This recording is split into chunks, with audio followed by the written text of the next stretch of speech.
আচ্ছা, সেটা হচ্ছে রেডিও অ্যাক্টিভিটি। রেডিও অ্যাক্টিভিটি জিনিসটা কি বলো তো কেউ?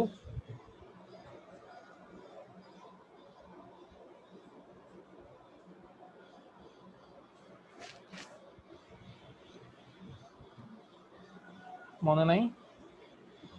স্যার ওই স্যার হচ্ছে তেজস্ক্রিয়তা। হ্যাঁ, তেজস্ক্রিয়তা বাংলা হইল।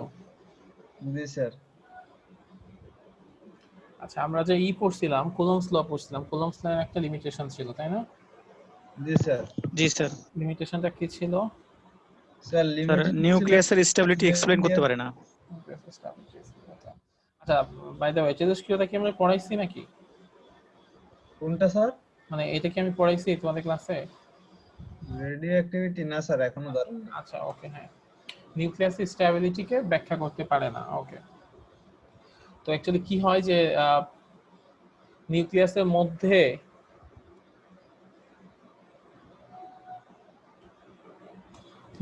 মধ্যে কি থাকে, অনেকগুলা প্রোটন থাকে। সেই প্রোটনগুলা সবল নিউক্লিয় বলের কারণে হচ্ছে মানে প্রোটনগুলোর মধ্যে যে তৈরি হয়, বিকর্ষণ বল তৈরি হয়, সবল নিউক্লিয় বলের কারণে সেটা স্ট্যাবিলাইজ হয়ে যায়, মানে ব্যালেন্স হয়ে যায়। তো এরকম অবস্থা হয় নরমালি। তো যদি এমন হয় যে নিউক্লিয়াসের মধ্যে ওই প্রোটনের সংখ্যা অনেক পরিমাণ বেড়ে যায়, প্রোটনের সংখ্যা যদি অনেক বেড়ে যায়, স্যার 80 প্লাস। হ্যাঁ 80+ হয়ে যায়, সেক্ষেত্রে যেটা হয় যে এত বেশি উৎপন্ন হয়, মানে বিকর্ষণ বল উৎপন্ন হয় যে ওগুলা আর হচ্ছে স্টেবল অবস্থায় থাকতে পারে না, ওগুলো হচ্ছে ভেঙে যায়। এবং ওগুলো যখন ভেঙে যায় তখন যেটা হয় যে ওরা হচ্ছে এনার্জি লস করে কিছু আয়নাইজিং রেডিয়েশন ইমিটের মাধ্যমে, এবং সেই মৌলগুলা অ্যাকচুয়ালি আনস্টেবল হয়ে যায়। আচ্ছা, তো এই ঘটনাটাকেই আসলে বলা হয় রেডিও অ্যাক্টিভ ডিকে বা নিউক্লিয়ার ডিকে বা রেডিও অ্যাক্টিভিটি। আচ্ছা, তো এই ঘটনার সময় এরা হচ্ছে 3 ধরনের রেডিয়েশন ইমিট করে, আলফা পার্টিকেল, বেটা পার্টিকেল আর হচ্ছে গামা পার্টিকেল ইমিট করে, এবং এর সাথে কিছু কনভার্সন ইলেকট্রনও এমিশন হয়। আচ্ছা, তো যে ম্যাটেরিয়ালটা এই ধরনের প্রপার্টি শো করে সেই ম্যাটেরিয়ালকে বলা হয় রেডিওঅ্যাক্টিভ ম্যাটেরিয়াল। ঠিক আছে, তার মানে একটা রেডিওঅ্যাক্টিভ ম্যাটেরিয়াল যদি নাকি ম্যাটেরিয়াল নিউক্লিয়াসটা যদি আয়নাইজিং রেডিয়েশন ইমিশনের মাধ্যমে মানে ডিকে হয়ে যায়, তাহলে এই ঘটনাটাকে আমরা বলি রেডিও অ্যাক্টিভিটি বা নিউক্লিয়ার ডিকে বা রেডিও অ্যাক্টিভ ডিকে। স্যার এইটা স্যার পড়াইছিলেন মনে হয়। ওই স্যার নিচে যে স্যার পিকচারের চার্টটা আছে না স্যার, ওইটা পর্যন্ত আসছিলেন। এই পর্যন্ত? এটার নিচে স্যার, এটার নাকি? নিচে স্যার। হ্যাঁ হ্যাঁ স্যার এইটা। আচ্ছা, এই পর্যন্ত আসছিলাম, আচ্ছা ঠিক আছে। ওকে, তাহলে আমরা যে এখান থেকে পড়ি। আলফা বিটা গামা স্যার ব্যাখ্যা করা হয়েছিল। হ্যাঁ জি স্যার। ওকে, তাহলে আচ্ছা আমরা রেডিওঅ্যাক্টিভ ডিকে লটা এক্সপ্লেইন করি, এই লটা আসলে কি। জি স্যার।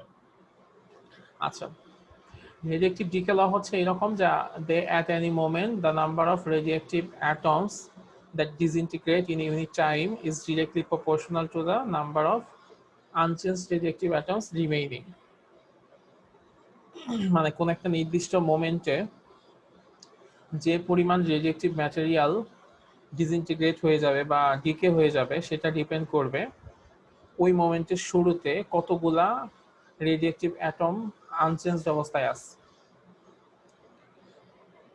ওই যে পুকুরে যে কচুরিপানা বা শেওলা টাইপের ব্যাপার আছে না, এদের একটা ধর্ম আছে, সেটা জানো যে আগের দিন যা থাকে পরের দিন তার ডাবল হয়। জি স্যার। আচ্ছা, তো ধরো যে একটা পুকুর পুরোপুরি শেওলা দিয়ে ভরে যাইতে যদি 16 দিন সময় লাগে, তাইলে অর্ধেক ছিল কত দিনে? 8 দিনে। হুম, 8 দিনে 15 দিনে। স্যার 15তম দিনে স্যার। হ্যাঁ 15 দিনে। ও স্যার 15তম দিনে স্যার। 15 দিনে ছিল অর্ধেক, তারপরে 16 তারপরে দিনে। হয়ে গেছে। জি স্যার। তো তার মানে এটা ডিপেন্ড করতেছে কার উপর, আগের দিন যা ছিল তার উপর। তো এই রেডিওঅ্যাক্টিভ ম্যাটেরিয়াল গুলো ওই রকম, যে ধরো তোমার কাছে 200 রেডিওঅ্যাক্টিভ ম্যাটেরিয়াল আছে বা 200 অ্যাটম আছে ধরে নিলাম। সেই 200 অ্যাটমের ধরো এগুলা রেডিওঅ্যাক্টিভ হাফ লাইফ হচ্ছে 7 দিন। তাহলে 7 দিন পরে কত হবে? 100 হবে। এরপরে আরো 7 দিন পরে কি হবে? 50 হবে। আরো 7 দিন পরে হবে 25, আরো 7 দিন পরে হবে 12.5, তারপরে 7 দিন পরে হবে কত? 6.75 বা সামথিং কিছু একটা, রাইট? 6.25 এরকম হবে অ্যাকচুয়ালি। তার মানে কি এটা ডিপেন্ড করতেছে কার উপর? যে আগে আমার কতগুলো আনচেঞ্জ অবস্থায় আছে তার উপর ডিপেন্ড করতেছে যে আমার এই ডিসইন্টিগ্রেশনের হারটা কেমন হবে। So at any moment the number of radioactive atoms that disintegrate in unit time, যে সময়ের সাথে সাথে কতগুলা অ্যাটম ডিসইন্টিগ্রেট হবে এটা ডিপেন্ড করবে কার উপর? যে কি পরিমাণ আনচেঞ্জড অবস্থায় আছে সেটার উপর। সো আমরা যদি বলি the rate of radioactive atom that ডিসইন্টিগ্রেট, এটা রেটকে আমি যদি ধরি যে dN/dt, dN/dt যদি আমি ডিসইন্টিগ্রেশনের রেটটা ধরি এবং আমি n কে ধরি যে আনচেঞ্জ অবস্থায় কতগুলো আছে, তাহলে আমাদের ফর্মুলা কি দাঁড়াবে? এই ল অনুযায়ী dN/dt is proportional to minus n। আচ্ছা, dN/dt is proportional to n, এইটুকু আমরা ক্লিয়ার কিনা? সময়ের সাথে সাথে আমার কি পরিমাণ ডিসইন্টিগ্রেট হচ্ছে সেটা হচ্ছে dN/dt, আর n হচ্ছে আমার কি পরিমাণ আনচেঞ্জড অবস্থায় আছে। সো আমি কি বলতে পারি? Rate of disintegration is proportional to the number of radioactive atoms remaining unchanged। তাহলে কি হবে? dN/dt is proportional to n। এখন এখানে একটা মাইনাস চিহ্ন আছে। মাইনাস চিহ্নটা কেন আসছে? মাইনাস চিহ্নটা আসছে এইরকম, এই জন্য যে যত ডিসইন্টিগ্রেশন হতে থাকবে তত আমার কি হবে? ওই যে আনচেঞ্জ যে অ্যাটমগুলো আছে সেই অ্যাটমের পরিমাণ কমতে থাকবে, তাই না? যত বেশি ক্ষয় হবে আমার মানে অক্ষত থাকা অবস্থায় অ্যাটমগুলা তত কমতে থাকবে না। এই কারণে মাঝখানে আমরা একটা মাইনাস চিহ্ন দিই।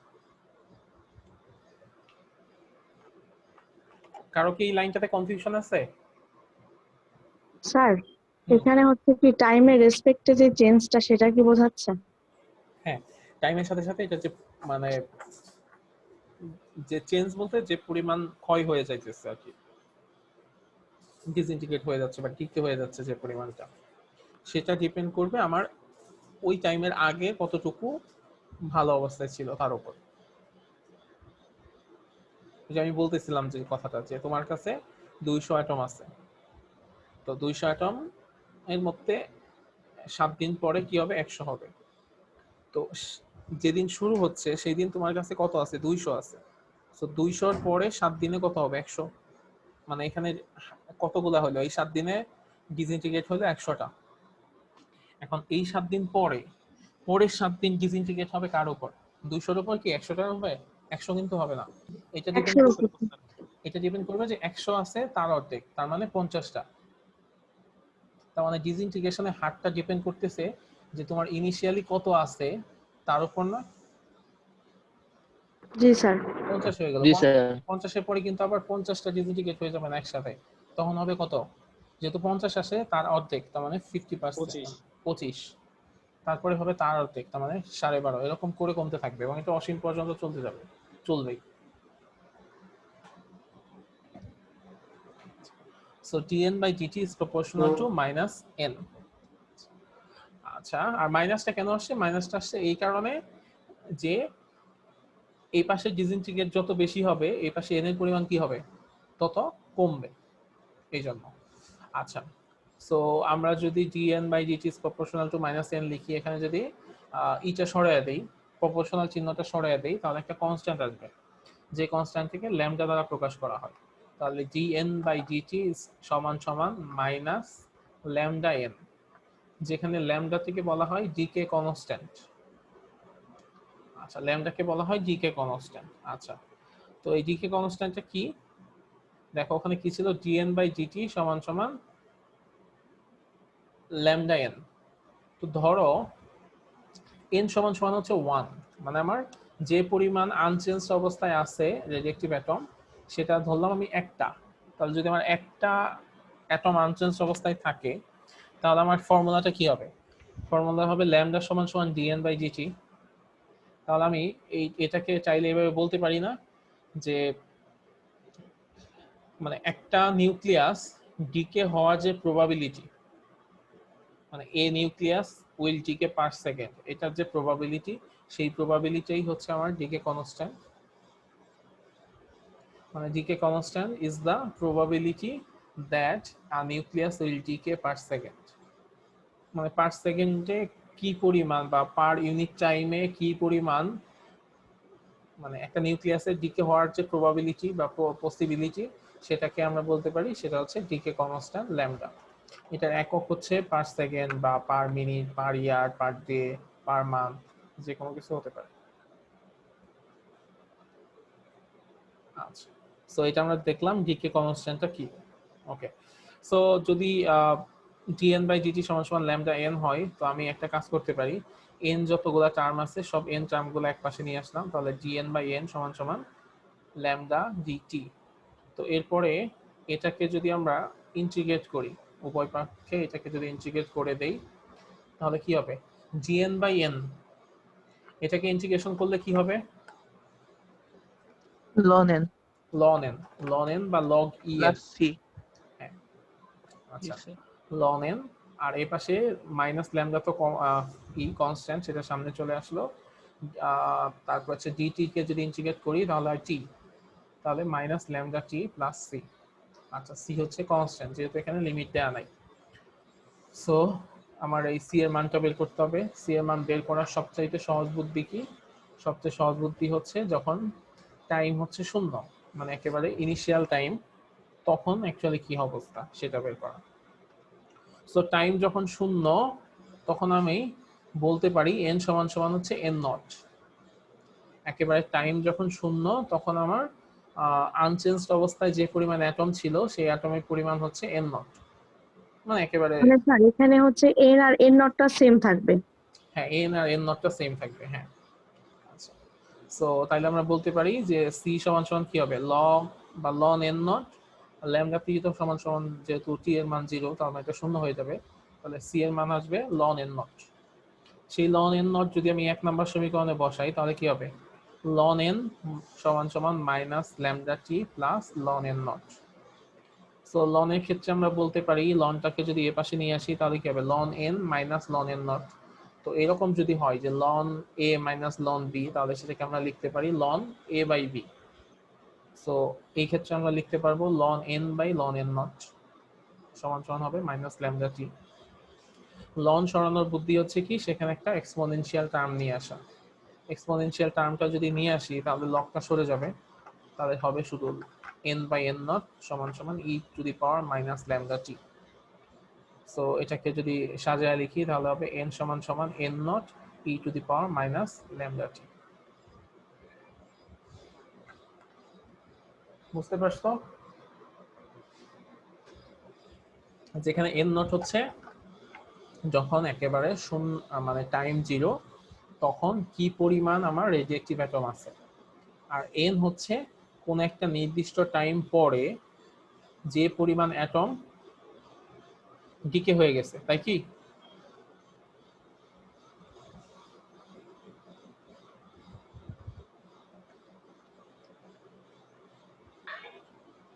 স্যার এখান থেকে সি তাহলে কিভাবে বের করলাম?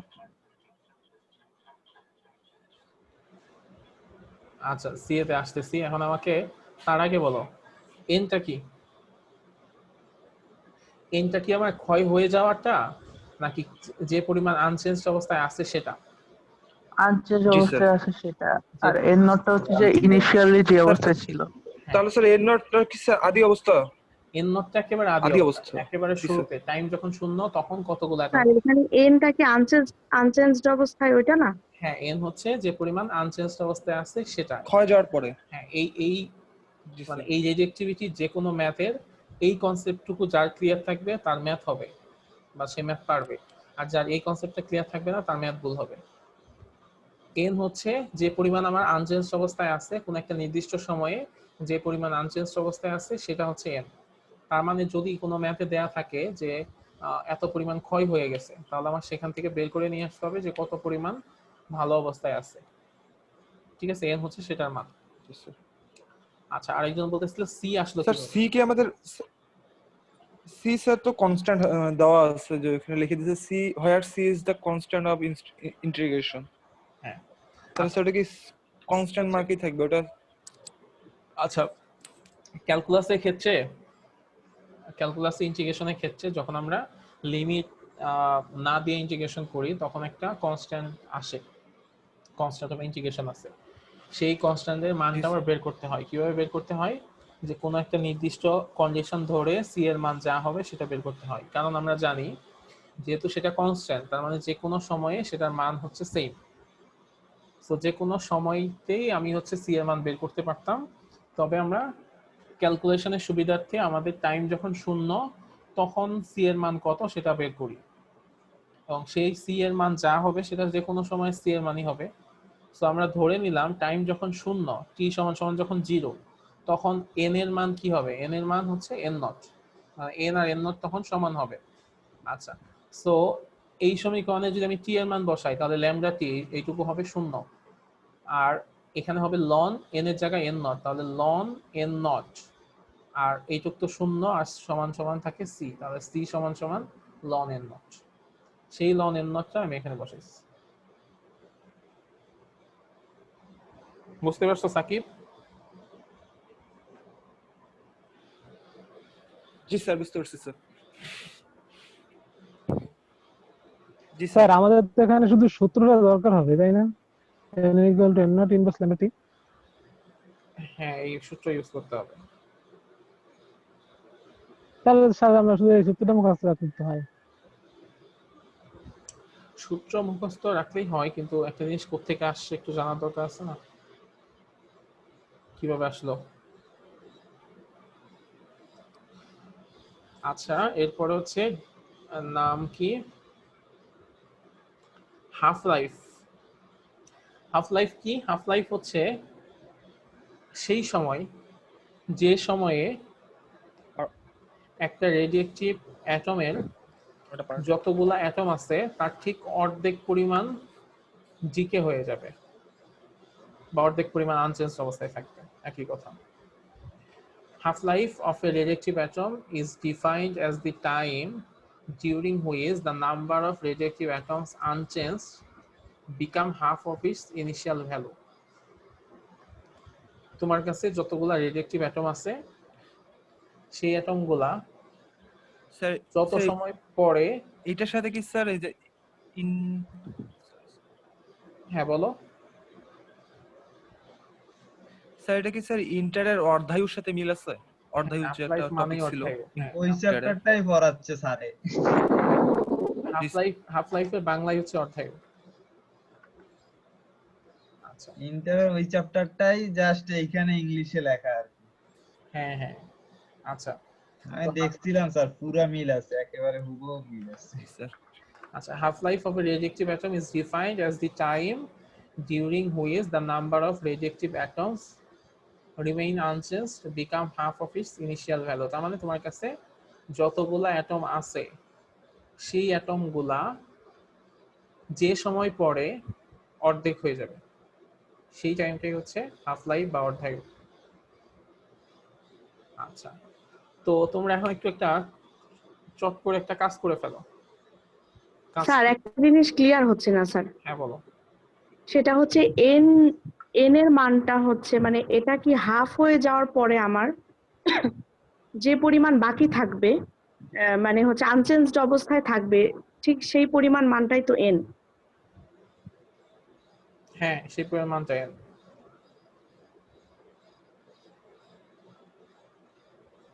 অবশিষ্ট হলো n, আর n হলো পূর্বের অবস্থা।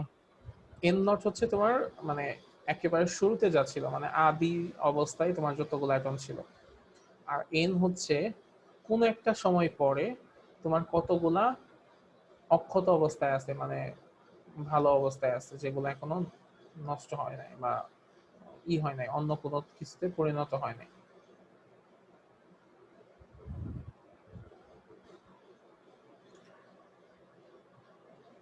এখন কি ব্যাপারটা ক্লিয়ার হয়েছে সালমা? জি স্যার। ওকে, আচ্ছা তাইলে এখন একটা কাজ করো তোমরা সবাই। সেটা হচ্ছে আমরা বললাম যে হাফ লাইফ হচ্ছে সেই সময় যে সময় কি হয়, যতটুকু মানে ছিল ইনিশিয়ালি তার অর্ধেক হয়ে যায়। তাহলে আমরা বলতে পারি টি সমান সমান যখন টি হাফ মানে হাফ লাইফ, তখন এন এর মান কত হবে? এন নট ডিভাইডেড বাই 2, তাই হবে না?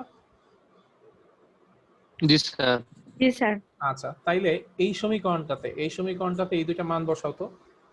এন এর জায়গায় বসাবা এন নট ডিভাইডেড বাই 2, আর টি এর জায়গায় বসাবা টি হাফ।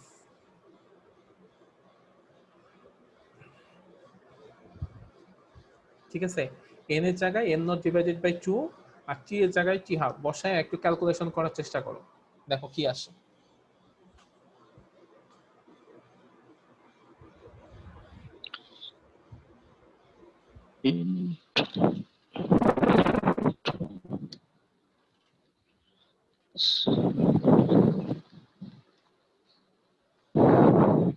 স্যার হাফটি কোথায় বসাবো? N naught divided by 2, N সমান সমান বসাবা এন নট ডিভাইডেড বাই 2, আর টি সমান সমান বসাবা টি হাফ। হাফ মানে হচ্ছে জাস্ট এটাকে মানে এটা ডিনোট করার জন্য টি হাফ লেখা হয়, মানে স্যার, এটা কি ল্যামডার মানটা বের করতে হবে? না ল্যামডা মান বের করতে হবে না, টি হাফের মান বের করো।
স্যার টি হাফ সমান হচ্ছে মাইনাস লন 1/2 ডিভাইডেড বাই ল্যামডা। মাইনাস লন 1/2 ডিভাইডেড বাই ল্যামডা। ল্যামডা। আচ্ছা, লন 1/2 কে লেখা যায় না যে লন 1 মাইনাস লন 2? জি স্যার। আচ্ছা তাহলে তাই লিখো, লন 1 মাইনাস লন 2 লিখো। জি স্যার, তাইলে স্যার আসে হচ্ছে 0.693 ডিভাইডেড বাই ল্যামডা। হ্যাঁ, 0.693 ডিভাইডেড বাই ল্যামডা।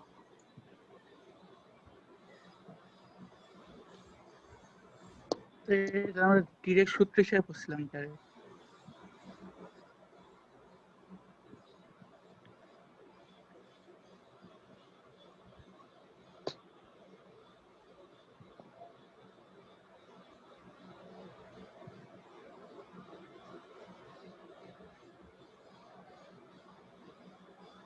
অ্যাকচুয়ালি ব্যাপারটা হবে এরকম।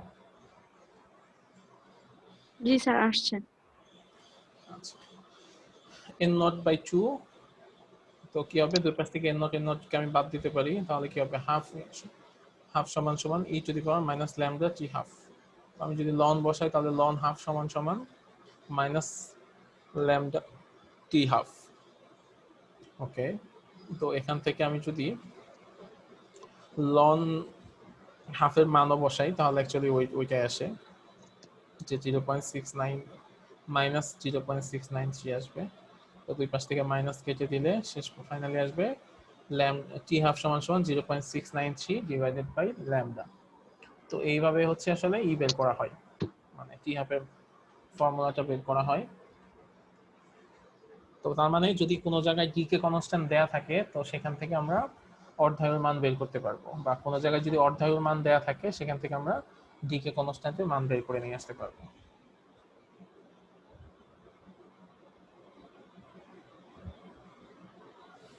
আচ্ছা, তো এরপরে আরেকটা জিনিস স্যার আমাদের ল্যামডাটা এখানে কি জানি হবে স্যার? স্যার ল্যামডাটা কি তরঙ্গ দৈর্ঘ্য না কি হবে স্যার ল্যামডাটা? ল্যামডা ডিকে মনে কনস্ট্যান্ট নেই তো। বললাম, ল্যামডা হচ্ছে ডিকে কনস্ট্যান্ট। আচ্ছা স্যার।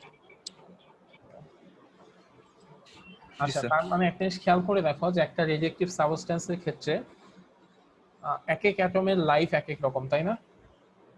কোনো কোনো অ্যাটম মানে প্রথম হাফ লাইফে শেষ হয়ে যাচ্ছে, কোনো কোনো অ্যাটম দ্বিতীয় হাফ লাইফে শেষ হচ্ছে, কোনো কোনো অ্যাটম তৃতীয় হাফ লাইফে শেষ হচ্ছে। তার মানে এক একটা অ্যাটমের লাইফ হচ্ছে এক এক রকম, তাই তো? তো যদি তাই হয় তাহলে আমরা যদি একটা কাজ করি যে একটা রেডিয়েক্টিভ সাবস্টেন্সে যতগুলো অ্যাটম আছে সবগুলো অ্যাটমের লাইফ ইন্ডিভিজুয়ালি যোগ করলাম, যোগ করে যতগুলো অ্যাটম আছে সেটা দিয়ে যদি ভাগ করি তাহলে কি হবে? তাদের একটা গড় জীবন বেরিয়ে আসবে না, মিন লাইফ বেরিয়ে আসবে। আচ্ছা, সো এটাই হচ্ছে মিন লাইফ। মিন লাইফ মানে কি? The sum of life of each atom of a radioactive substance, মানে যতগুলা রেডিয়েক্টিভ সাবস্টেন্স আছে, মানে একটা রেডিয়েক্টিভ সাবস্টেন্সের যতগুলা অ্যাটম আছে সবগুলা অ্যাটমের লাইফ কে যদি আমি যোগ করি, যোগ করে নাম্বার অফ অ্যাটমস দিয়ে যদি আমি ভাগ করি তাহলে যা পাওয়া যাবে সেটা হচ্ছে রেডিয়েক্টিভ মিন লাইফ।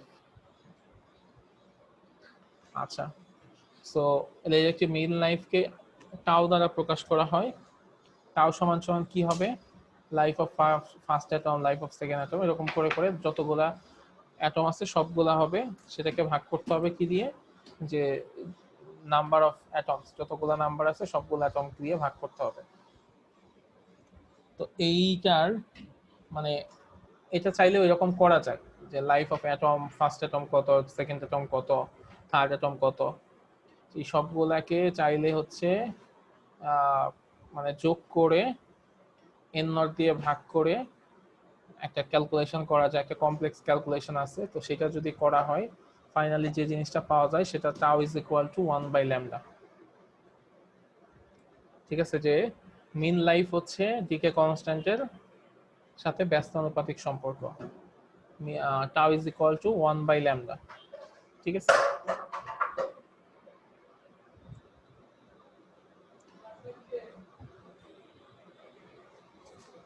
আচ্ছা, টাউ ইজ ইকুয়াল টু হচ্ছে 1/λ। তো এটাকে চাইলে হাফ লাইফের সাথেও একটা মানে সম্পর্ক করা যায়, যে এখানে 1/λ যেটা আছে 1/λ জায়গায় যদি আমি টাও বসাই দ্যাট মিন্স হচ্ছে ব্যাপারটা এরকম 0.693 টাও, 0.693 টাও, এইভাবেও করা যায় এটাকে। ঠিক আছে, মানে 1/λ যেটা আছে সেটা 1/λ জায়গায় আমরা শুধু টাও বসিয়ে দিলাম। ঠিক আছে, তাহলে হাফ লাইফ আর মিন লাইফের মধ্যে একটা সম্পর্ক বের হয়ে আসে যে হাফ লাইফ সমান সমান 0.693 ইন্টু মিন লাইফ।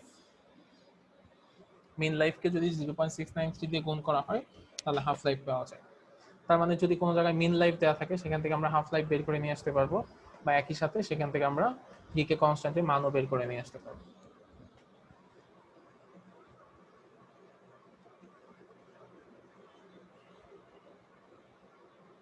কারো কনফিউশন আছে?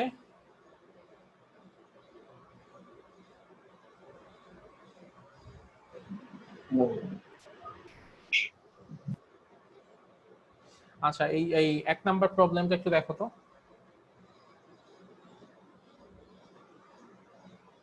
How long does it take for 60% of a sample of radon to decay where the half-life of radon is 3.82 days? একটা রেডনের হাফ লাইফ হচ্ছে 3.82 days, তাহলে ওই রেডনের 60% ডিকে হতে কত সময় লাগবে?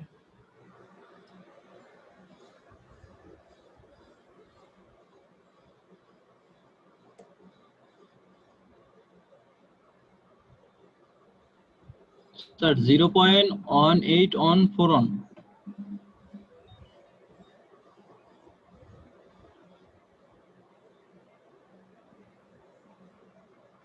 0.18 4 1 পুরো ম্যাথটা করছো? 1.14 স্যার। জি স্যার। পুরো ম্যাথটা করছো এত তাড়াতাড়ি? জি স্যার। Okay.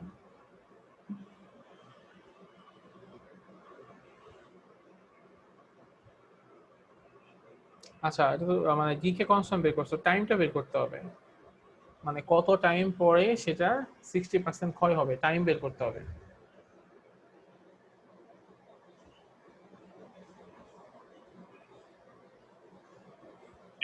স্যার 60% ক্ষয় হবে 4.5 দিন, 4.85, 4.584 দিন।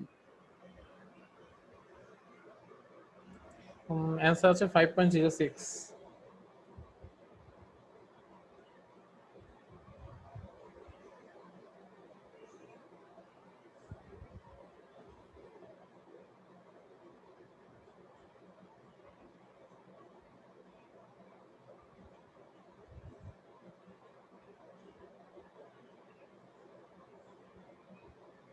স্যার হ্যাঁ 40/100 টা বুঝতে পারিনি স্যার, n এর ভ্যালু। আচ্ছা দেখো, এইখানে কি বলছে, এখানে বলছে 60% ক্ষয় হয়ে গেছে, তার মানে ভালো আছে কত পার্সেন্ট? 40% স্যার। ও 40%। আচ্ছা আচ্ছা স্যার, বুঝতে পারছি।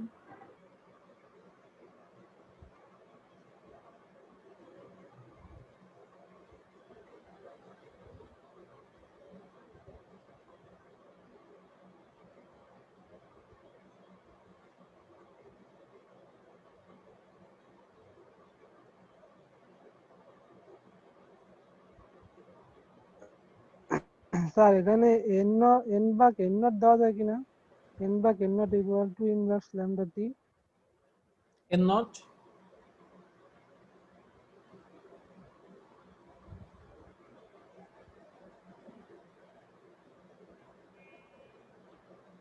টি এরকম যদি দুই দিন মান বসাই তাহলে তো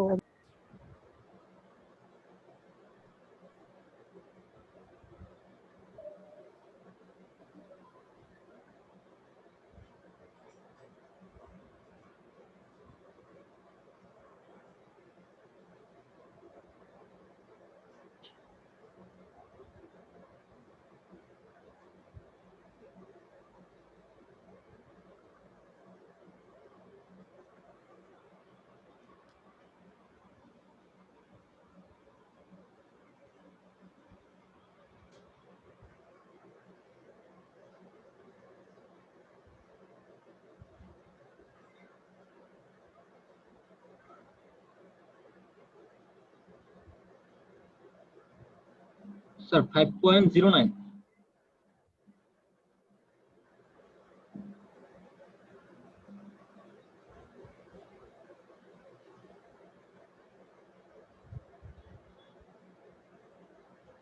5.09, হ্যাঁ ঠিক আছে। তো এটা যদি হয়, সেকেন্ডটা একটু চেষ্টা করো।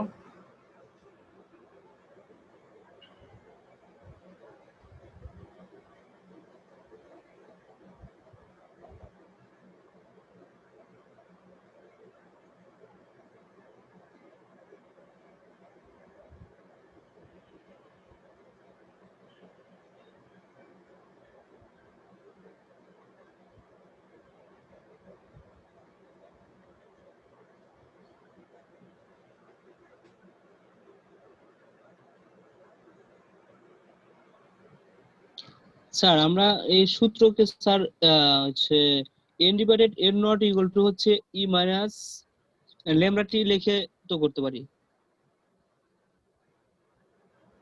Sorry, n is equal to, sir মানে এখানে যে আছে sir n equal to n not e to the power minus lambda t.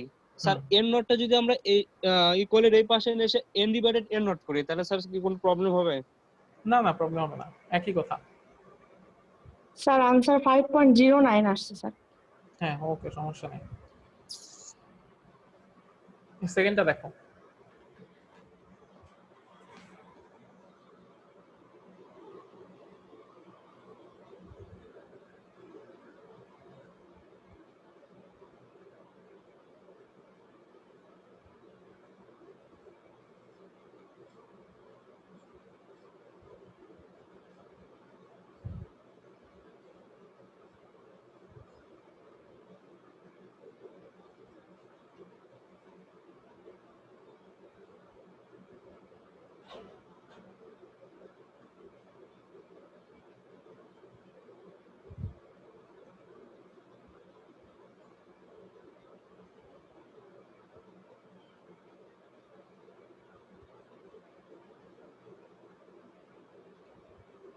Sir প্রথমটা হবে T half equal to loan 2 by lambda, সেখান থেকে স্যার ল্যামডার মানটা বের করতে পারা যাবে। হ্যাঁ হ্যাঁ, প্রথমটা প্রথমটা কি? Sir T half equal to loan 2 by lambda, সেখান থেকে ল্যামডার মানটা বের করা যাবে ইজিলি। কি কনস্ট্যান্ট?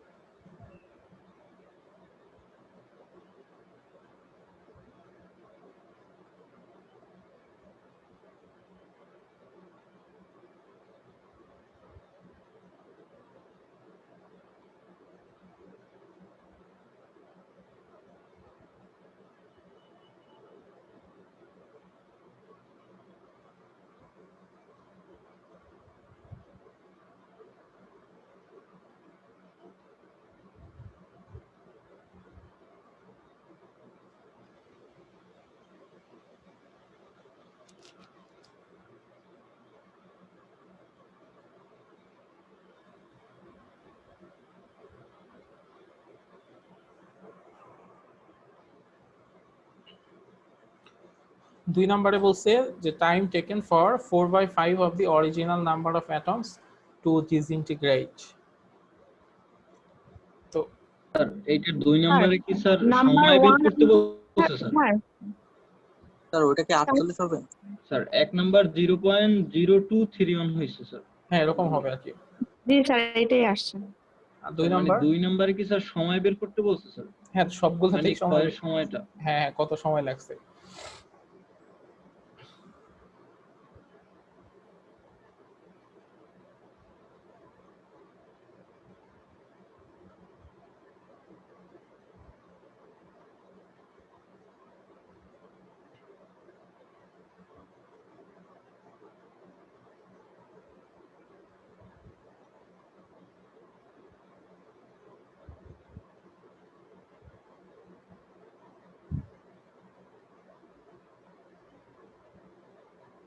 স্যার প্রথমটা স্যার 0.023 আসছে।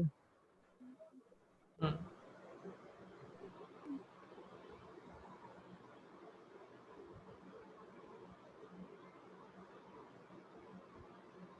স্যার ডিসইন্টিগ্রেট বলতে কি বোঝানো হয়েছে কোনটা? ওই যে এন নট যেটা মানে নাকি এটা মানে বোঝানো ডিসইন্টিগ্রেট হয়েছে? মানে হচ্ছে যে পরিমাণ ক্ষয় হয়েছে।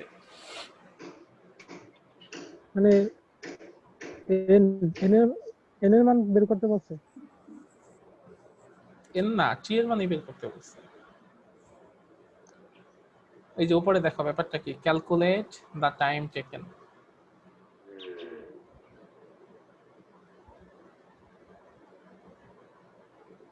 স্যার নাম্বার 2টা হচ্ছে the time taken for 4/5 of the original number of atoms. তার মানে কি স্যার এটা যে ওই যে পিক টাইমে যে অ্যাটমটা থাকবে সেটা স্যার, মানে ইনিশিয়াল অবস্থা। হ্যাঁ ইনিশিয়াল যত থাকবে তার 4/5 অংশ ডিকে হইতে কত সময় লাগবে সেটা বের করতে বলছে।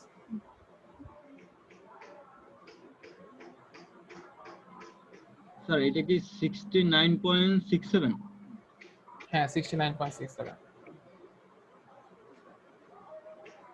দেখো ইনিশিয়ালি কত থাকে, মানে একেবারে শুরুতে কত থাকবে, যখন কোনো ভগ্নাংশ থাকবে শুরুতে কত থাকবে? 1 থাকবে না? জি স্যার।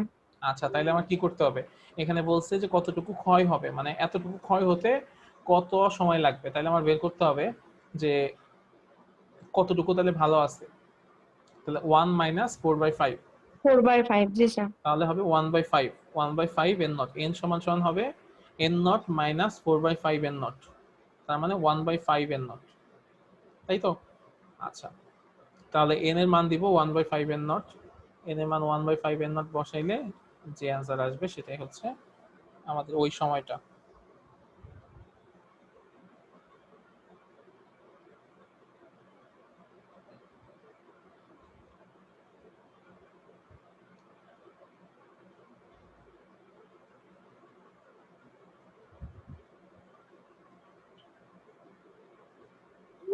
স্যার 69.97। 59.59 না 69? 9 স্যার। আচ্ছা হ্যাঁ 69। 97। আচ্ছা কাউসার হোসাইন শুনতে স্যার। পাচ্ছ? জি স্যার। তুমি কি মিডটার্ম পরীক্ষা দিছিলা? জি স্যার। স্যার আমার মিটের আসলে মানে রেজাল্টটা স্যার মানে 14 দেখলাম আসলে স্যার, মানে এইটা আপনার জন্য আপনাকে স্যার ফোনও দিছিলাম আমি স্যার। আচ্ছা স্যার আমার ভাইভাটাও ভালো হয়েছিল স্যার, আপনি 5টা কোশ্চেন করছিলেন স্যার, আমি 3টা একদম পুরোপুরি অ্যান্সার দিয়েছি, আর একটা আমার মনে আছে স্যার মিউচুয়াল কন্ট্রাকশন জিজ্ঞেস করছিলেন, ওইটা স্যার ইংরেজিতে পারিনি, আমি বাংলায় বলছিলাম স্যার। আচ্ছা বাংলায় জিজ্ঞেস করা, বাংলায় বলা কোনো অপরাধ কিছু না, কিন্তু কথা হচ্ছে যে ধরো তুমি যা অ্যান্সার দিছো সব হয়তো সঠিক হয় নাই বা কিছু একটা কাহিনী হয়েছে। তো মানে স্যার মানে আপনি স্যার 2টা জিজ্ঞেস করছিলেন স্যার ডেফিনেশন স্যার, ওই 2টা তো আমার মনে হয় আর কি স্যার পুরোপুরি দিছিলাম। আর একটা আচ্ছা ফ্যারাডে এখন স্যার ধরো সেকেন্ড লতে জিজ্ঞেস করছিলেন মাইনাসটা কেন আসে স্যার, আমি ওইটা পারি না আমার মনে আছে স্যার। আর আচ্ছা ম্যাক্সিমাম কারেন্ট জিজ্ঞেস করছিলেন, এই 2টা পারি না স্যার। আচ্ছা কি জিজ্ঞেস করছিলাম না করছিলাম সব রেকর্ডই আছে, যেহেতু জি পুরো স্যার। ভাইভাটাই রেকর্ড করা হয়, সো এমন কিছু হওয়ার কোনো কারণ নাই যে তোমার তুমি বেশি মার্কস পাইলে আমি তোমাকে দিব না, না ঠিক তা আছে? তো ঠিক স্যার, না আমার মনে হয় স্যার মানে আপনি আমি তো তোমাকে এটা আচ্ছা আপলোড শোনো, করেন না, মিনহাস মনে হয় কোনো ভুল টুল করছে স্যার। আচ্ছা আমি তোমাকে কেন জিজ্ঞেস করছি, কারণ আমি দেখলাম যে কাউসার হুসাইন নামে একজন হচ্ছে মিড টার্মের জন্য করছিল, মানে স্যার মেকআপ। ওইটা মানে আমি ইমপ্রুভমেন্ট দিতে চাইছিলাম কিন্তু স্যার ভুলে আর কি হয়েছে। আচ্ছা সেটা বলো, এই জন্য আমি কালকে কনফিউজ হয়ে গেছি যে এই কাউসার আবার কে। স্যার আমার এটা একটু দেখেন স্যার কাইন্ডলি মানে রেজাল্ট।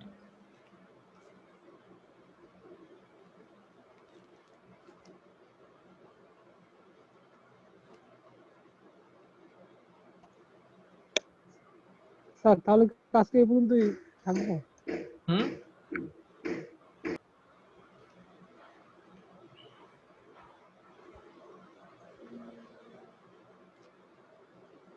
আচ্ছা তোমার আইডি কত?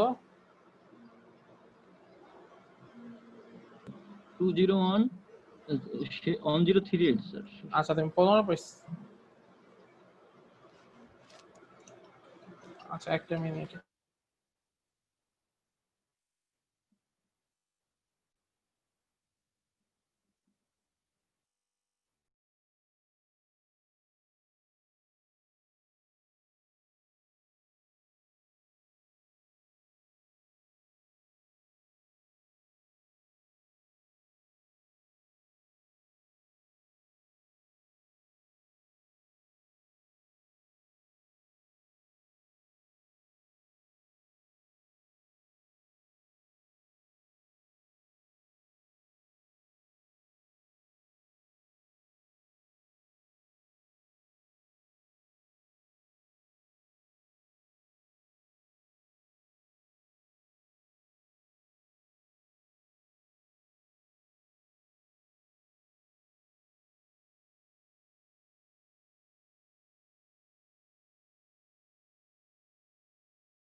আচ্ছা ঠিক আছে কাউসার, তোমার ব্যাপারটা মানে আমি মানে ওই জন্য জিজ্ঞেস করলাম যে তুমি হচ্ছে মেকআপ দেওয়া নাই কিনা এরকম কিছু। স্যার 3 নাম্বারটা কেমনে করব স্যার? আচ্ছা 3 নাম্বারটা কি বলছে? 3 নাম্বারটা আরো সহজ। 3 তিন নাম্বার নাম্বারটা অ্যান্সার বলছে হচ্ছে দ্য টাইম ফর, 12.45377 ডেজ। হ্যাঁ মোস্ট অফ এরকমই 12 টাইপেরই হবে। 3 নাম্বারটা বলছে the time for 3/4 of the original number of atoms to remain unchanged, মানে আনচেঞ্জ অবস্থায় যদি তার 3.4 মানে n বাই অংশ n নট এর থাকতে মান চায়। দেওয়া আছে, n বাই n নট এর মান স্যার দেওয়া আছে, that's n by n not এর মানটা কি স্যার 3.4? হ্যাঁ n বাই n নট এর মান হচ্ছে ওকে 3.4। স্যার তাহলে লাগে পারবো। তার মানে এখানে কোনো মানে 1 থেকে বিয়োগ টিয়োগ করার কোনো ঝামেলা নাই, ডিরেক্টলি বসে দিলে। ওকে স্যার ঠিক আছে।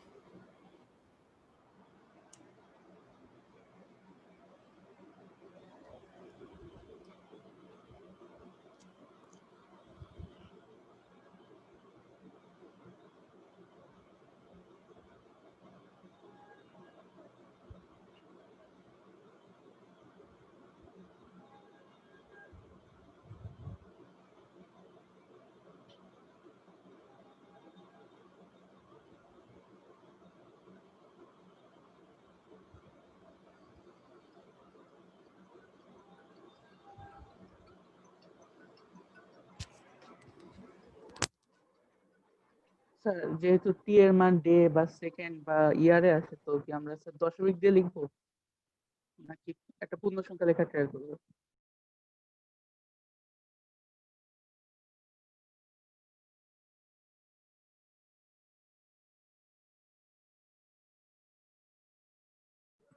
স্যার 12.507।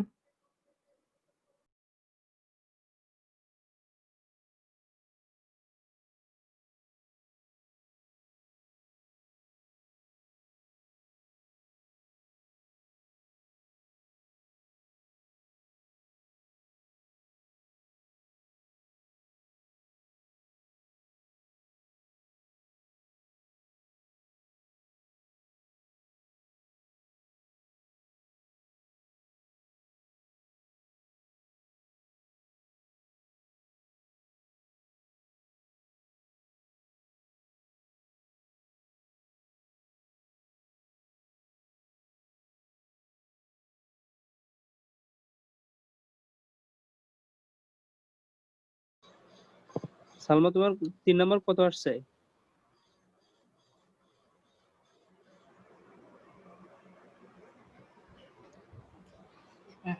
আচ্ছা হ্যাঁ বলো। স্যার 3 নাম্বারের অ্যানসার কি 12.507। 12.17 স্যার? 13.69 আসছে স্যার। স্যার 12.507। হ্যাঁ এটা ওই রকমই হবে, 12 পয়েন্ট সামথিং হওয়ার কথা। জাস্ট এই যে এই লন 1/5 এর জায়গায় 3.4 বসাও, তাহলে যা অ্যান্সার হবে তাই। Okay sir. তাহলে এই টাইপের ম্যাথ তো তোমরা তাহলে পারবা তাই না? স্যার আমার একটা কোশ্চেন আশা করি স্যার। হ্যাঁ বলো। আমরা যে টাইম গুলা বা টি তো স্যার ডে বা সেকেন্ড বা ইয়ারে থাকে, তো হচ্ছে স্যার এই মানগুলাকে আমরা পূর্ণ সংখ্যা লেখা ট্রাই করবো নাকি স্যার দশমিক থাকলে দশমিক উঠে দিব? যেহেতু না আলাপ তুমি বুঝে যেভাবে বলেন। সেভাবে লিখতে পারো। হ্যাঁ কারণ কি, ধরো ধরো ওই যে এখানে ডে বললো, যদি ডে বলে যে ডে এর অ্যান্সার যদি এরকম আসে যে 70.5, তার মানে বুঝতে হবে যে 70 দিন 12 ঘন্টা। ঠিক আছে, তার মানে মানে টাইম তো আসলে ফ্র্যাকশন হয়, তো সমস্যা হবে না।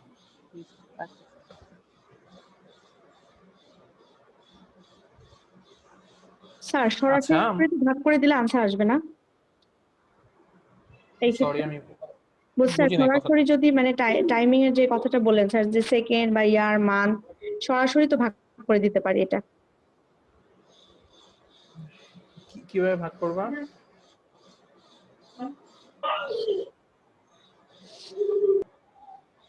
হ্যালো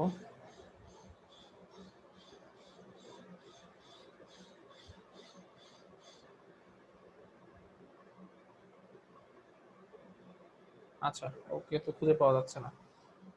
আচ্ছা আমরা এখন পড়বো হচ্ছে নিউক্লিয়ার রিঅ্যাকশন। আচ্ছা নিউক্লিয়ার রিঅ্যাকশন গুলা কেমন?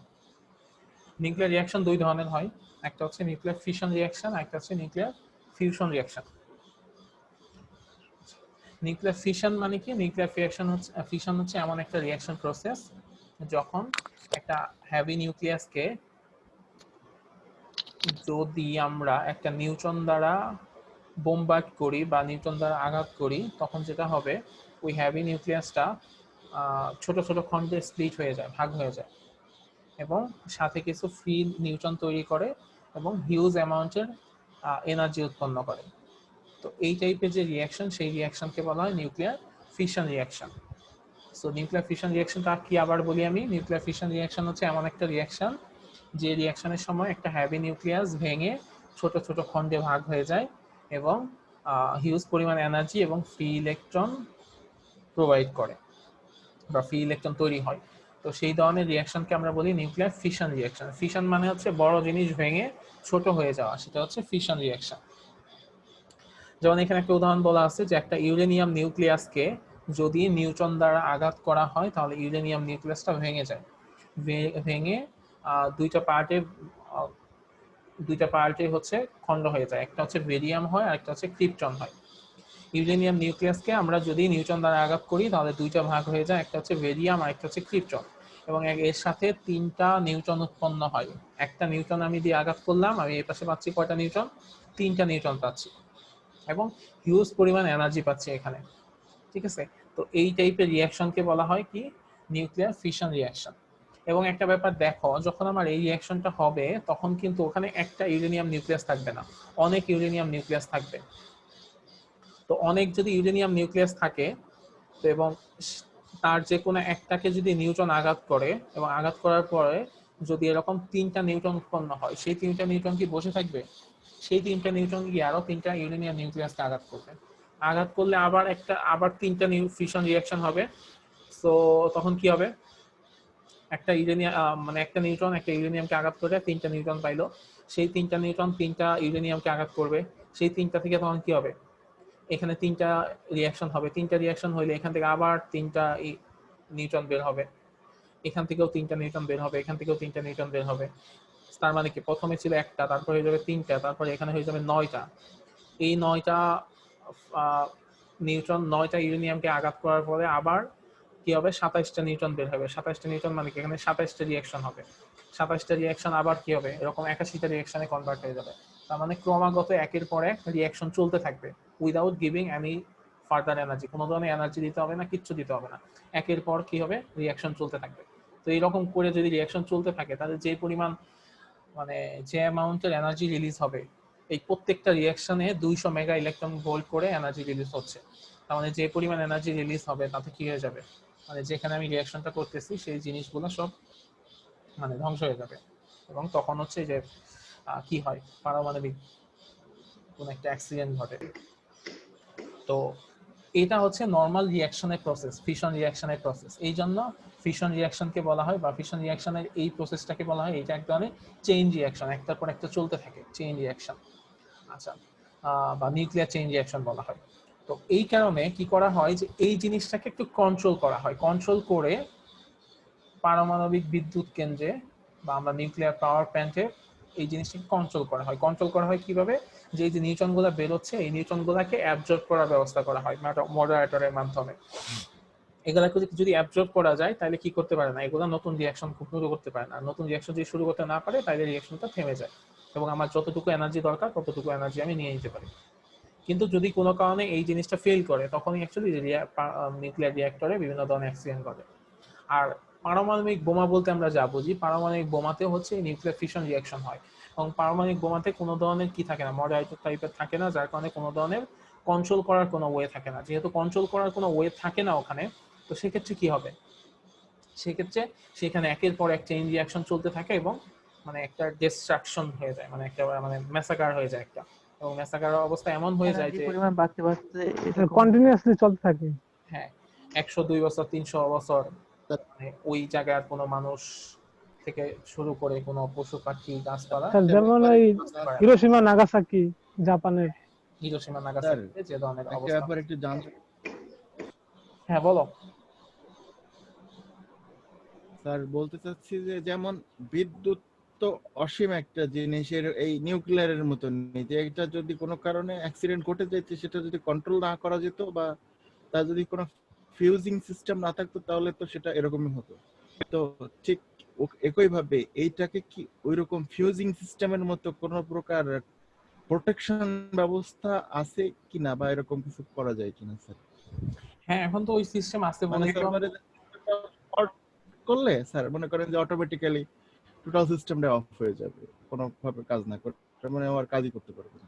মানে তুমি যেভাবে যে ইসের কথা বলতেছো, যেমন হচ্ছে মানে যে কোনো বিদ্যুতের কথা যেটা বলতেছো, সুইচ অফ অন করলে আমাদের হচ্ছে পুরো প্রসেসটা অফ হয়ে যায়। তো মানে এক তো মানে মানে এইখানেও আছে, মানে নিউক্লিয়ার রিঅ্যাক্টরের ক্ষেত্রেও এরকম প্রসেস আছে, কিন্তু সেটা তো মানে এত ইজি না, মানে এত সিম্পল প্রসেস না, বাট খুব কমপ্লেক্স প্রসেস। সেই কমপ্লেক্স প্রসেসটা হচ্ছে কেমন যে এইখানে যে নিউট্রনগুলো উৎপন্ন হবে সেই নিউট্রনগুলোকে তোমার মানে অ্যাবজর্ব করতে হবে। এই কারণে দেখবা যে কোনো নিউক্লিয়ার রিঅ্যাক্টরে দুই টাইপের কথা বলা হয়, যে এখানে মডারেটর কি ইউজ করা হয় বা এখানে কোল্যান্ট কি ইউজ করা হয়, এই জিনিসগুলোকে অনেক গুরুত্ব দেওয়া হয় যে এখানে কোন ধরনের মডারেটর ইউজ করা হয় বা এখানে কোন ধরনের কোল্যান্ট ইউজ করা হয়। যেমন আমাদের রূপপুরের পাওয়ার প্ল্যান্ট যেটা, এটাতে হচ্ছে প্রেসারাইজড ওয়াটার রিঅ্যাক্টর, এটা মানে এখানে মডারেটর প্লাস কোল্যান্ট দুইটা হিসেবেই ওয়াটার ইউজ করা হয়। ঠিক আছে, তো মানে ওইখানেও এক ধরনের প্রসেস আছে যে প্রসেসের মাধ্যমে এটাকে কন্ট্রোল করা হয়।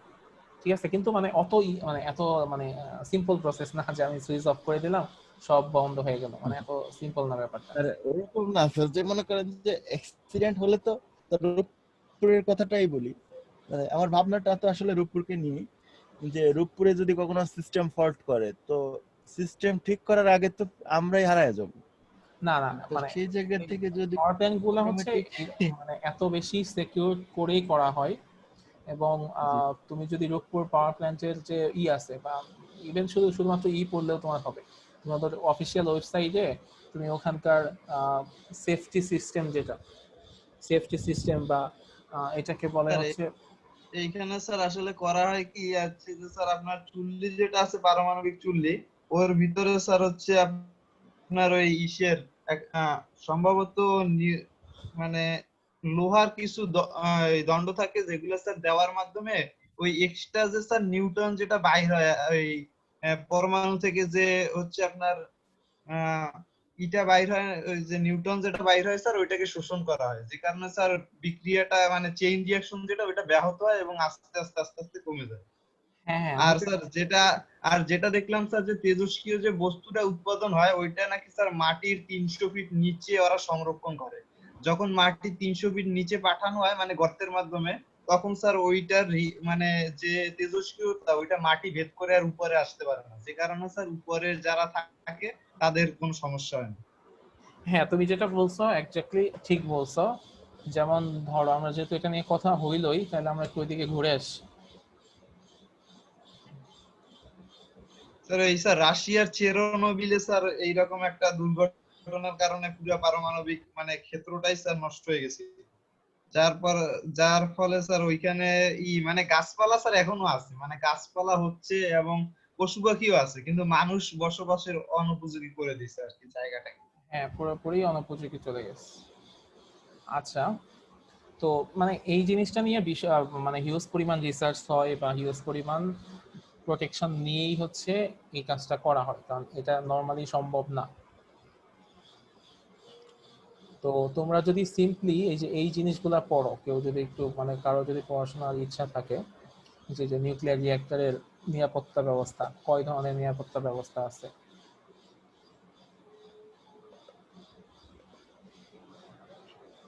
ঠিক আছে, মানে এটা যদি আমার একেবারে হয়, মানে রিঅ্যাক্টর যেটা হয় মানে যেখানে অ্যাকচুয়াল জ্বালানিটা রাইখা যেখানে মানে আমার ওই রিঅ্যাকশনটা হচ্ছে, সেটা যদি হয়, এখানে 5 স্তরের এরকম হচ্ছে নিরাপত্তা ব্যবস্থা আছে। ফার্স্টে হচ্ছে ফুয়েল প্যালেট আছে, ফুয়েল ক্ল্যাডিং আছে, প্রেসার ভেসেল আছে, ফার্স্ট কন্টেইনমেন্ট, এটা হচ্ছে বিশাল মানে মানে একটা বড় বিল্ডিং এর পাশে আরেকটা কন্টেইনমেন্ট থাকবে, ঠিক আছে, এবং সবগুলা দেখো দেওয়া আছে কোনটা কত মিটার, একটা 1.2 মিটার, একটা 5 মিটার, এবং এর চাইতে এরপরেও হচ্ছে 800 মিটার দূরে সাধারণ মানুষ বা কর্মচারী যারা আছে তারা চলাচল করবে।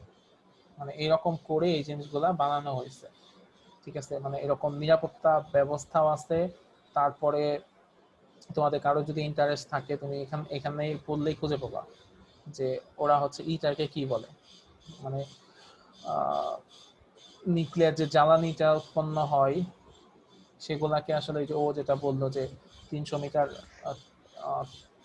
মাটির ভেতরে প্রবেশ মানে রেখে দেয়, মানে ওয়াস্টেজটা। তো সেগুলা হয়তো মানে এখানে খুঁজলে কোথাও পেয়ে যাবা যে কোথায় কোথায় আছে। স্যার এই উপরে পারমাণবিক বিদ্যুৎ কেন্দ্রে তো ইউরেনিয়াম ব্যবহার করা হয়। হ্যাঁ, ইউরেনিয়াম ব্যবহার করা হয়, হ্যাঁ। তারপরে এখানে দেখবা যে সবকিছুই ওভাবে মানে ফিক্স করে, এটা তো আসলে বিশাল বড় প্রজেক্ট, এটা মানে এত সহজে ব্যাপারটা মানে করার কথা না। মানে যেমন রূপপুর সিলেক্ট করারও একটা কারণ আছে, কারণ ওইদিকে ভূমিকম্প প্রবণতা একটু কম, যার কারণে এটা করা হয়েছে। বা এরকম বলা হয় যে 8 মাত্রার ভূমিকম্প হলেও ওই বিদ্যুৎ কেন্দ্রে কোনো ক্ষতি হবে না। স্যার দ্বিতীয় পারমাণবিক বিদ্যুৎ কেন্দ্র তো হবে বরিশালে। আগে এটা হোক, তারপর বরিশালের কথা চিন্তা। এখনই স্যার এটা করে দিচ্ছে, বলতেছে যে বরিশাল কখন কোথায় হবে দ্বিতীয় পারমাণবিক বিদ্যুৎ কেন্দ্র, ট্রান্সফারে দেওয়া থাকে বরিশাল। এবং তোমরা যদি উন্নত দেশগুলো তো স্যার এই পারমাণবিক বিদ্যুৎ কেন্দ্রের বিপক্ষে, তারা তো এগুলো করতেছে না। পারমাণবিক বিদ্যুৎ কেন্দ্রটা একটু ইন এ কেস রিস্ক থাকে বলে অনেক দেশই হচ্ছে এটার বিপক্ষে আছে, কিন্তু তার মানে এই না যে সব দেশ, মানে অনেক দেশে আবার আছেও, এটা কোনো না। স্যার এটা স্যার উপায় নাই তো স্যার। দেখো, এই বিদ্যুৎ কেন্দ্রের এই উদ্যোগ গঠন করা হয় 1961 সালে। 62 থেকে 68-তে তখন এই যে জমি টমি নেওয়া হয়, 69-70-এ আবার বাতিল করে দেয়, আবার 72 থেকে 75-এ আবার চিন্তা করে, 77 থেকে 86-তে তখন চিন্তা ভাবনা করা হয়। মানে এই জিনিসটা হঠাৎ করে কিন্তু আসে নাই, অনেক দিন চিন্তা ভাবনা করে করে শেষ পর্যন্ত আসছে।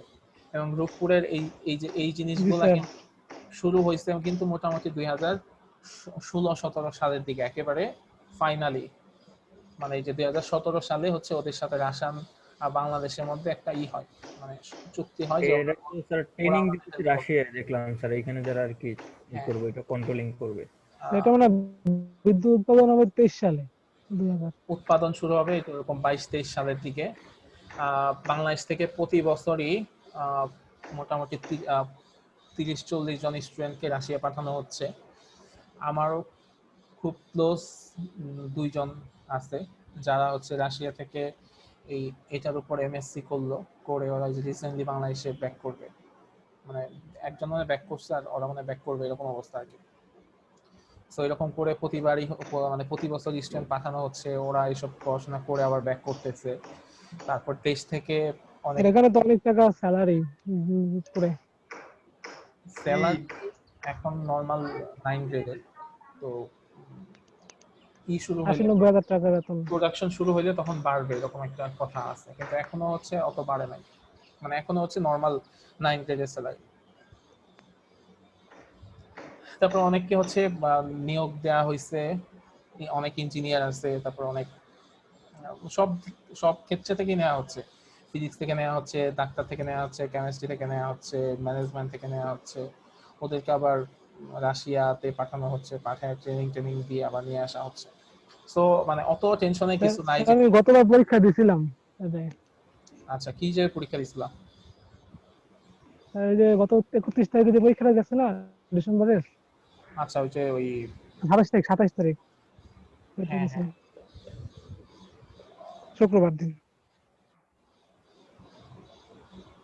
আচ্ছা ঠিক আছে, তো আমরা এরপর একটা দেখি, সেটা হচ্ছে nuclear fusion reaction. Fusion reaction হচ্ছে এমন একটা রিঅ্যাকশন যখন 2 বা তার অধিক অ্যাটমিক নিউক্লিয়াই হাই স্পিডে কোলাইড করার পরে একটা নতুন টাইপের অ্যাটমিক নিউক্লিয়াস তৈরি করে। ঠিক আছে, মানে ছোট ছোট দুইটা তিনটা নিউক্লিয়াস তারা কোলাইড করে একটা বড় নিউক্লিয়াস তৈরি করবে। এই টাইপের রিঅ্যাকশনকে বলা হয় হচ্ছে কি নিউক্লিয়ার ফিউশন রিঅ্যাকশন। এবং এই রিঅ্যাকশনের ক্ষেত্রে যেটা হয় যে ম্যাটার কনজার্ভ হয় না সব সময়। কেন কনজার্ভ হয় না? কারণ কিছু পরিমাণ ম্যাটার হচ্ছে ইসে পরিণত হয়, এনার্জিতে কনভার্ট হয়। ঠিক আছে, তো যার কারণে ম্যাটারটা এখানে কনজার্ভ থাকে না। তো ওই যতটুকু কনজার্ভ থাকে না সেটা হচ্ছে শক্তিতে পরিণত হয়। এবং এই রিঅ্যাকশনেও বিপুল পরিমাণ এনার্জি উৎপন্ন হয়, more than nuclear fusion reaction. Fusion রিঅ্যাকশনের চাইতেও এখানে বেশি শক্তি উৎপন্ন হয়। আমাদের সূর্যের মধ্যে যে রিঅ্যাকশন চলতেছে সেটা হচ্ছে নিউক্লিয়ার ফিউশন রিঅ্যাকশন। ওখানে যেটা হয় যে ডিউটেরিয়াম আর ট্রিটিয়াম বিক্রিয়া করে হিলিয়াম নিউক্লিয়াস তৈরি করে, এর সাথে একটা নিউট্রন উৎপন্ন করে আর হিউজ অ্যামাউন্টের এনার্জি উৎপন্ন করে। আর পৃথিবীতেও হচ্ছে অ্যাকচুয়ালি নিউক্লিয়ার ফিউশন রিঅ্যাক্টর, এখন যেসব রিঅ্যাক্টর আছে সব তো fusion reactor. Nuclear fusion reactor তৈরি করার চিন্তা ভাবনা বা তৈরি করার প্ল্যানিং চলতেছে, প্ল্যানিং বলতে মানে গবেষণা চলতেছে। তো ফিউশন রিঅ্যাক্টর স্যার নাকি ঘটানো হয়েছে, কিন্তু স্যার এখন পর্যন্ত এটা কন্ট্রোল করার কোনো সিস্টেম স্যার আবিষ্কার হয় নাই, যে কারণে স্যার এটা নিয়ে আর আগানোটা খুব ধীর গতিতে হচ্ছে। কিন্তু এটা নিয়ে এক সময় যাইতে হবে, কারণ কি এক সময় ইউরেনিয়াম শেষ হয়ে যাবে। তো ইউরেনিয়াম বা তেজস্ক্রিয় মৌলগুলো যখন শেষ হয়ে যাবে তখন কিন্তু মানে একটু মানুষ বিপদে পড়ে যাবে, মানে এনার্জি ক্রাইসিসের মতো একটা বিপদে চলে আসবে। তো সেক্ষেত্রে যদি আমরা ফিউশন রিঅ্যাক্টর তৈরি করতে পারি মানুষরা, তাহলে যেটা হবে পৃথিবীতে পানির তো আর অভাব নাই। সো পানিরও যেরকম অভাব নেই, সো হাইড্রোজেন মৌলের অভাব হবে না। সো মানে এনার্জি ক্রাইসিস যদি একবার ফিউশন রিঅ্যাক্টর তৈরি করা যায় কন্ট্রোল ভাবে, তাহলে এনার্জি ক্রাইসিস নিয়ে আর কোনো টেনশন থাকবে না কারো। হাইড্রোজেন স্যার বোমা ফিউশন আচ্ছা হ্যাঁ বলো। স্যার ফিউশন আর ফিউশনের মধ্যে মানে এলোমেলো হয়ে যায় দুইটা, মানে অনেক সময় যদি বলা হয় হঠাৎ করে যে ফিউশন কি, তাহলে বলতে পারি না, মানে কোনটা বলবো, ফিউশন বলবো না ফিউশন আচ্ছা আমি তোমাকে বুদ্ধি শিখিয়ে দিচ্ছি দাঁড়াও। বুদ্ধি শিখে। হাইড্রোজেন বোমা যেটা, হাইড্রোজেন বোমা হচ্ছে নিউক্লিয়ার ফিউশন রিঅ্যাক্টরের ফিউশন রিঅ্যাকশনের মাধ্যমে হয়। আচ্ছা দেখো ফিশন আর ফিউশনের মধ্যে পার্থক্য কোথায়? ইউ আর আই এর মধ্যে, তাই না? ফিশনে হচ্ছে একটা আই আছে, দেখো ফিশন বানানে একটা আই আছে এফ আই, আর ফিউশন বানানে কি আছে? জি স্যার, একটা ইউ আছে। এফ ইউ আছে। আচ্ছা ইউ হচ্ছে এমন একটা জিনিস দেখতে একটা গামলার মতো লাগে না? একটা জি গামলার স্যার, মধ্যে তুমি অনেকগুলো জিনিস রাখতে পারো, রাখলে কি হবে? মানে একটা গামলার মধ্যে দুইটা তিনটা জিনিস একসাথে রাখতে পারো। অনেকগুলো রাখা যায়। আর ফিশন যেটা মানে আই আছে, আই কি দেখতে সোজা একটা জিনিস, এর মধ্যে কি অনেক কিছু রাখতে পারবা? বরং মানে আই মানে কি যে একটা জিনিসকে তুমি কেটে দুই ভাগ করে ফেললা, তাই না? মানে এইভাবে মনে রাখতে পারো চাইলে।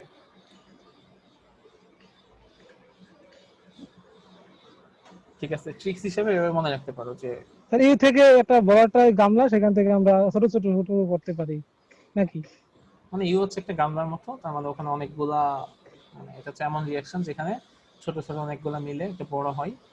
আর আই এর মধ্যে তো এরকম কিছু নাই, তার মানে একটা বড় জিনিসকে ভেঙে ছোট ছোট খণ্ড বের করে। তো চাইলে এভাবে মনে রাখতে পারো আর কি। জি স্যার, এটা যে যার মতো নিজস্ব টেকনিক, মানে আমি এইভাবে একসময় মনে রাখতাম আর কি। জি স্যার। আচ্ছা এই হচ্ছে ফিউশন আর ফিউশন রিঅ্যাক্টর। আর ফিউশন রিঅ্যাক্টর সম্পর্কে আরেকটা জিনিস বলি। ফিউশন রিঅ্যাক্টর এই যে মানে ইউরেনিয়ামটা আঘাত করলে এখানে দুইটা বের হয় না? দুইটা বের হইলে এটাকে বলা হয় বাইনারি ফিউশন। আবার কিছু কিছু রিঅ্যাকশন আছে সেগুলোর মধ্যে এখানে তিনটা বের হয়, মানে এইটা তিনটা ভাগ হয়ে যায়, সেগুলাকে বলা হয় টার্নারি রিঅ্যাকশন। ঠিক আছে? টার্নাল। হ্যাঁ, তো সেটাকে বলা হয় টার্নারি রিঅ্যাকশন। আর যদি দুইটা হয় এটাকে বলা হয় binary reaction, binary fusion reaction. Binary তো মানে দুই এমনিতেও। হ্যাঁ। আচ্ছা এই হচ্ছে মোটামুটি আমাদের রেডিওঅ্যাক্টিভিটি শেষ। আগামী দিন থেকে আমরা শুরু করব, এটার নাম কি, স্পেশাল থিওরি অফ